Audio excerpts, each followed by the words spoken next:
plus de 90% des acheteurs aux enchères de Mombasa, ce sont des Kenyans.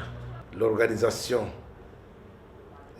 en charge de la régulation de la vente du thé aux enchères de Mombasa, qui est l'EATA, est dirigée par les Kenyans. La réglementation relative est assurée par les Kenyans. Donc vous comprenez que s'ils arrivent à s'en convenir sur la minimisation des prix des autres pays, du thé des autres pays, c'est facile pour eux parce que ce sont eux qui détiennent la décision sur la vente, sur le mode de vente. Nous vendions 75% de notre production à travers les enchères de Mombasa. C'est comme un blocage. Si une fois le Kenya produit une grande quantité de thé, s'il y a une surproduction au Kenya par les usines kenyanes, cela affecte tous les pays producteurs. C'est-à-dire que les prix pour les autres pays doivent impérativement diminuer. Bien que ce soit du thé de qualité, ça doit impérativement diminuer le coût. Et aujourd'hui, avec cette vente directe électronique, les portes sont ouvertes.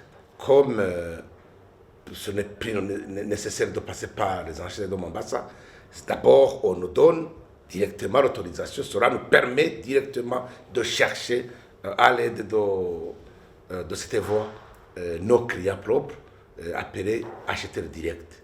Et cela va être beaucoup plus facile parce que l'OTB ne se déplacera plus jamais vers Mombasa pour superviser comment s'effectue la vente, comment le paiement se font, ceci ou cela. Non, c'est fini maintenant, il n'y aura plus de contact physique. On va utiliser justement cette voie électronique.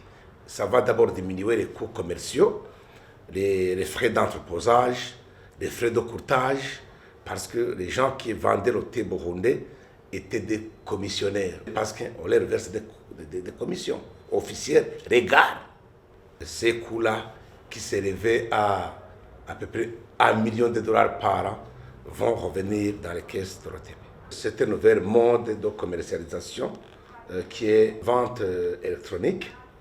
Le monnaie de procédure que nous détenons aujourd'hui par des enchères de Mombasa à 65%. Et avec cette vente en ligne, c'est une façon aussi de mettre en compétition les courtiers.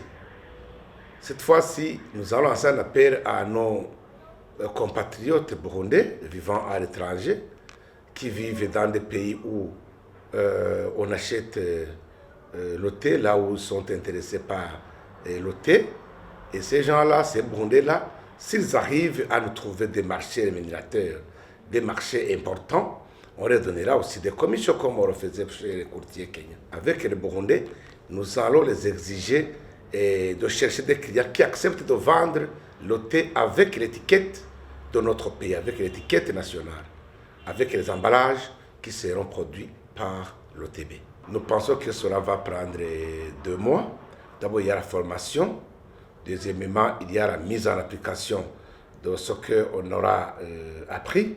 Et après, on va attendre les mesures d'accompagnement qui proviendront de l'EATA pour mettre en marche la procédure.